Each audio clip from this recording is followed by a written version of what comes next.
Wassalatu wassalamu ala Rasulillah amma ba'd.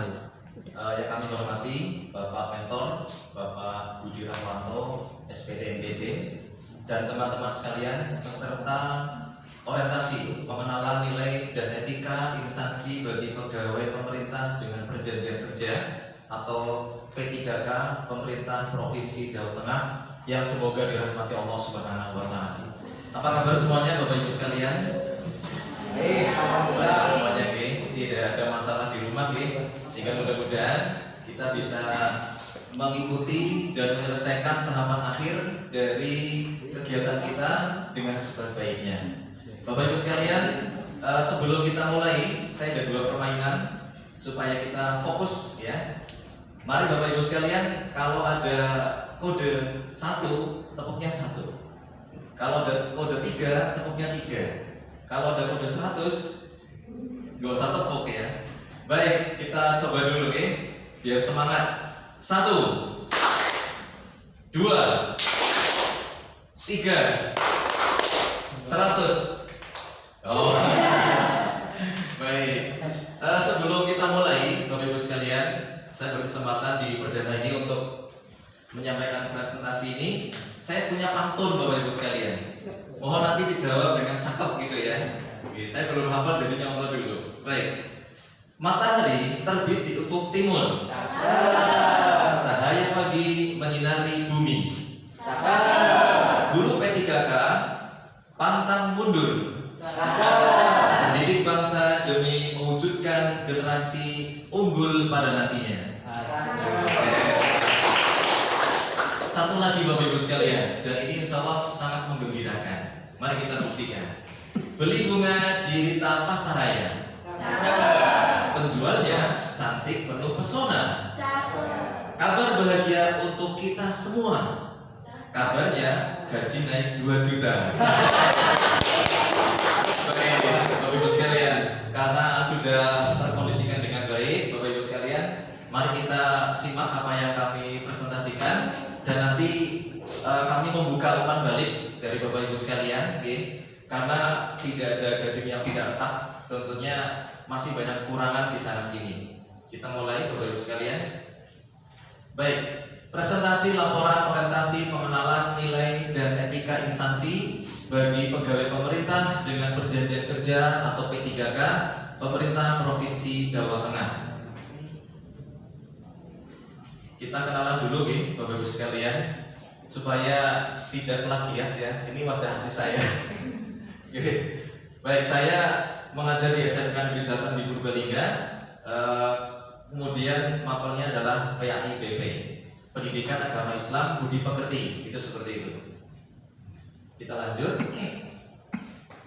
Sedikit mengenalkan visi SMK Negeri Jatan di Purbalingga, karena nanti kita akan kupas juga di RHK yang akan kami sampaikan, yaitu visi SMK Negeri Jatan di Purbalingga adalah mewujudkan insan madani yang berjiwa wirausaha, mandiri, tangguh, dan prestasi, atau disingkat ini baru mantap. Alhamdulillah ini juga diluncurkan bersama dengan beliau Pak Budi ketika beliau menjabat sebagai kepala sekolah di SMK ini. Kemudian kita masuk ke pendahuluan. Bapak Ibu sekalian yang berbahagia, RHK, kita langsung ke RHK, adalah rencana hasil kerja, salah satu alat evaluasi kinerja yang penting dalam melaksanakan pendidikan. RHK berisi hal-hal yang menjadi target kerja dan harus guru capai dalam jenjang waktu tertentu. Dalam penilaian ini, proses evaluasi guru akan terlaksana dengan objektif sehingga bisa menggambarkan kemampuan guru yang sebenarnya. RHK harus disusun oleh guru agar bisa menjadi pedoman dalam pelaksanaan tugas mengajar. Di dalam dokumen ini ada beberapa poin penilaian yang harus guru capai beserta dengan targetnya. Adanya target ini akan membuat guru lebih fokus dalam melaksanakan tugasnya. Dengan begitu, guru bisa membantu meningkatkan kemampuan peserta dengan lebih efektif dan efisien sehingga bisa memberikan capaian pembelajaran yang menjadi standar. Ini untuk pendahuluan tentang apa itu RHK. Selanjutnya, Bapak Ibu sekalian, kami di sini menampilkan satu keterangan, yaitu RHK pimpinan yang diintervensi. Kami masukkan satu poin, yaitu terkelolanya pelaksanaan pembelajaran yang berfokus pada implementasi kurikulum operasional satuan pendidikan atau KOSP. Dan kemudian dari satu poin ini, Bapak Ibu sekalian, akan kita jabarkan menjadi 5. Yang pertama, RHK-nya 1. Meningkatnya kompetensi melalui peran sebagai penyusun perangkat ajar yang dapat dibagikan kepada guru dan atau kepala sekolah lain. Di sini ada 3 keterangan aspek indikator kinerja individu dan targetnya. Untuk aspeknya kuantitas jumlah, di sini ada dokumen kegiatan, jumlahnya 1 dokumen. Untuk kualitas persentase capaian 100% dan waktu ketepatan waktu pelaksanaan kegiatan selama 1 tahun. Kemudian masuk poin selanjutnya, kegiatan dan tahapan. Yang pertama, menyusun perangkat pembelajaran. Tahapannya adalah kita berdiskusi dulu, ya, karena tidak mungkin kita langsung action. Kemudian menerima masukan dari diskusi tadi. Kemudian mengesahkan hasil apa yang akan kita tuangkan. Selanjutnya, melaksanakan kegiatan pembelajaran sesuai dengan KOSP. Di antara tahapannya adalah menyiapkan perangkat pembelajaran, kemudian mengajar sesuai KOSP, mengajar dengan penuh bahagia. Kemudian yang ketiga, menyusun asesmen atau penilaian. Pertama, menyiapkan rubrik penilaian, kemudian melakukan penilaian dan mengevaluasi penilaian. Ini poin yang pertama. Kemudian output kegiatan, yaitu CP, ATP, dan modul ajar. Kemudian daftar absensi dan modul, kemudian rubrik penilaian.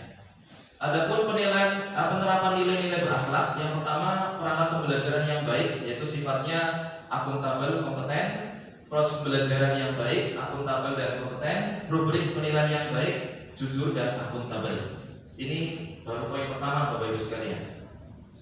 Selanjutnya RHK yang kedua adalah tersusunnya kurikulum operasional satuan pendidikan KOSP sebagai acuan dalam peningkatan pembelajaran. Untuk aspek indikator kinerja dan target sama dengan di poin yang pertama, sehingga kita masuk ke sisi berikutnya, kegiatan dan tahapan. Yang pertama, menyusun draft susunan KOSP, yaitu diantaranya berdiskusi dengan rekan sejawat, menerima masukan, mohon maaf itu ada tipe dulu nih, mengesahkan dengan pimpinan. Kemudian yang kedua, melaksanakan kegiatan pembelajaran sesuai KOSP, menyiapkan perangkat pembelajaran, melakukan pembelajaran itu sendiri dan merefleksi pembelajaran. Kemudian yang ketiga, melakukan evaluasi kegiatan pembelajaran sesuai dengan KOSP, yaitu menyiapkan lembar evaluasi, melakukan evaluasi dan merefleksikan hasil evaluasi. Output kegiatan, draft susunan KOSP, pembelajaran sesuai KOSP, evaluasi kegiatan pembelajaran sesuai dengan KOSP. Adapun kembali di poin akhir kita tampilkan penerapan nilai-nilai berakhlak. Yang pertama draft KOSP, akuntabel, kompeten. Kegiatan pembelajaran sesuai dengan KOSP, akuntabel, kompeten. Yang ketiga, evaluasi pelaksanaan kegiatan pembelajaran sesuai dengan KOSP, akuntabel dan kompeten. Ini poin yang kedua. Selanjutnya masuk poin yang ketiga adalah meningkatnya kompetensi melalui peran sebagai peserta pelatihan mandiri sesuai model kompetensi guru, kepala sekolah, dan atau pengawas sekolah. Untuk 3 poin keterangan di bawahnya sama dengan di RHK 1 dan 2. Di aspek indikator kinerja, targetnya sama. Selanjutnya pembahasan kegiatan dan tahapan. Yang pertama, menyiapkan rencana sebagai peserta pelatihan mandiri. Kemudian mencari jenis pelatihan. Yang kedua, konsultasi dengan atasan. Yang ketiga, mendaftar pelatihan. Ini tahapannya. Kemudian poin yang kedua, melaksanakan tugas mengikuti pelatihan mandiri, yaitu tahapannya mengikuti pelatihan itu sendiri, mempelajari materi dan menyimpan materi di Google Drive. Ini sebagai bentuk kita menghargai ilmu, kita simpan supaya tidak hilang. Kemudian yang ketiga, menyusun laporan sebagai peserta pelatihan mandiri sesuai dengan model kompetensi yang tadi disebutkan adalah membuat laporan kegiatan, melaporkan hasil kegiatan, dan berbagi baik dengan rekan sejawat. Kemudian berikutnya output kegiatan, SK pelatihan mandiri, kegiatan pelatihan mandiri, pemahaman dan sertifikat. Untuk penerapannya adalah SK pelatihan kita usahakan akuntabel, benar, sesuai dengan kompeten, kegiatan pelatihan mandiri itu sendiri, dan evaluasi pelaksanaan kegiatan pelatihan mandiri. Kemudian yang keempat, meningkatkan praktik aktivasi kognitif yang berfokus pada aktivitas interaktif. Untuk aspeknya indikator targetnya sama dengan RHK 1234. Kita langsung masuk ke berikutnya. Di antaranya kegiatan dan tahapan, menyusun draft rencana kegiatan tersebut, di antaranya berdiskusi dengan rekan sejawat, menentukan jenis kegiatan, dan mengesahkan jenis kegiatan tersebut. Kemudian melaksanakan kegiatan praktek aktivasi ini adalah mensosialisasikan jenis kegiatan, kemudian mempraktekkan jenis kegiatan, dan merutinkan jenis kegiatan. Kemudian melakukan refleksi kegiatan adalah meminta tanggapan tentang kegiatan kepada murid, menyampaikan nilai-nilai penting kepada murid, dan memberikan semangat kepada murid. Adapun output kegiatan SK pelatihan mandiri, kegiatan pelatihan mandiri tersebut, pemahaman dari pelatihan dan sertifikat sebagai tanda bukti kita mengikuti kegiatan yang sifatnya formalitas. Penerapan nilai berakhlak SK pelatihan mandiri akuntabel kompeten, kegiatan pelatihan mandiri akuntabel kompeten, dan evaluasinya akuntabel dan kompeten. Yang terakhir, yang kelima adalah terlaksananya pembelajaran melalui perencanaan dan perangkat penilaian asesmen yang mengacu pada KOSP. Untuk aspek indikator kinerja target sama dengan RHK 1234. Ada yang lewat sebelum. Kegiatan dan tahapan, menyusun perangkat pembelajaran, kemudian tahapannya berdiskusi dengan rekan sejawat, konsultasi dengan pimpinan, dan mengesahkan bersama dengan pimpinan. Kemudian melaksanakan pembelajaran melalui perencanaan dan perangkat yang tadi disebutkan adalah menyiapkan perangkat, mempelajari kembali materi, dan mempraktekkan kepada murid. Yang ketiga, melaksanakan evaluasi pembelajaran, di antaranya adalah menyiapkan dokumen evaluasi, melakukan proses evaluasi, dan melaporkan kepada pimpinan. Kegiatan SK pelatihan mandiri, kemudian kegiatan pelatihan mandiri, dan berikutnya penerapan nilai berakhlak, ini sudah disebutkan tadi. Baik, Bapak Ibu sekalian, demikian yang dapat kami sampaikan tentang RHK yang kami munculkan. Tentu saja ini masih jauh dari sempurna, maka dari itu kami membuka umpan balik, tanggapan, masukan, kritikan dari Bapak Ibu sekalian. Monggo, silakan.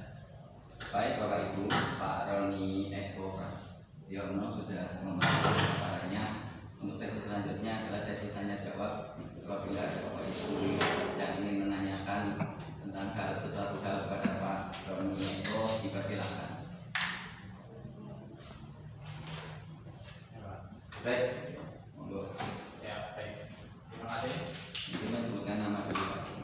Terima kasih atas penjelasan. Perkenalkan nama Kurniawan Heri Santosa. Dari paparan yang sudah tadi disampaikan oleh Pak Ustadz Roni, ada beberapa hal yang kami tanyakan. Yang pertama, bahwa RHK yang diintervensi oleh Pak Roni itu adalah terkait dengan pengelolaan penyusunan KOSP. Nah, yang menjadi pertanyaan, apa motivasi Pak Roni memilih RHK yang diintervensi adalah pengelolaan terkait dengan KOSP yang pertama. Kemudian yang kedua, tadi saya melihat di slide ada beberapa coba tol di pagi sebelumnya. Terkait dengan pembelajaran perangkat, kemudian yang di kegiatan itu kan tadi saya lihat ada outputnya adalah SK pelatihan mandiri. Apakah kalau output untuk penyusunan perangkat pembelajaran harus ada SK terkait dengan pelatihan mandiri? Terima kasih. Langsung dijawab ya? Baik, terima kasih Pak Kurnia Heri. Ada 2 pertanyaan. Yang pertama adalah motivasi saya memilih RHK KOSP. Itu adalah pertama bahwasanya di dunia pendidikan sisi pertama adalah tentang kurikulum. Maka dari itu ketika kurikulum itu kita matangkan, kemudian kita terapkan dengan sebaik-baiknya, maka itu nanti akan berimbas positif kepada kita sebagai guru pengajar dan juga kepada para murid. Ibaratnya kalau boleh saya katakan bahwa KOSP ini adalah bagian dari kurikulum yang sifatnya fundamental. Adapun kegiatan ekstra itu adalah mengikuti nanti di belakangnya. Itu seperti itu. Kemudian untuk yang kedua pertanyaan adalah apakah pelatihan mandiri harus ada SK? Ya, ini pengalaman saya kemarin Pak. Ketika mengikuti MOC itu ternyata juga ada semacam surat keterangan resmi ya. Mungkin kalau bahasa kita adalah SK atau nanti mungkin direvisi oleh kepala sekolah. Karena nantinya itu sebagai bukti bahwasanya kita mendapatkan atau melaksanakan tugas yang sifatnya formal dari sekolah. Karena kita tahu bahwasanya kegiatan-kegiatan pelatihan itu ada yang mengikuti, ada yang tidak.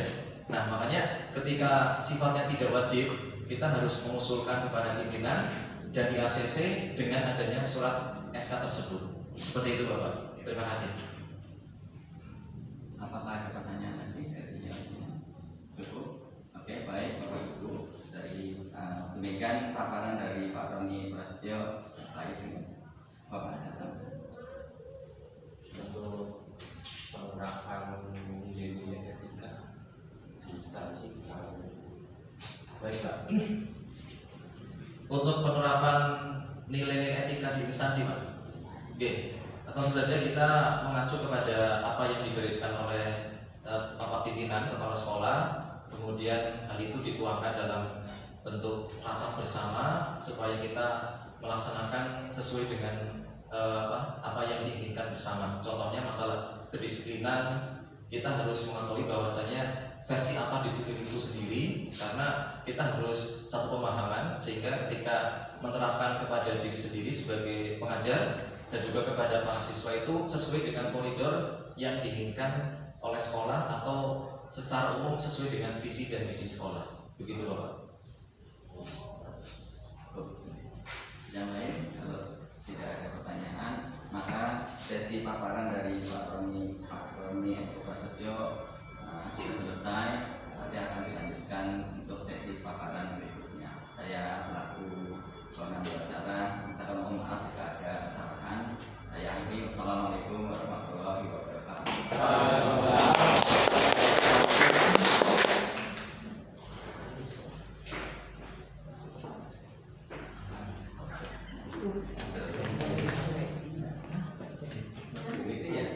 Belum dimatikan Pak.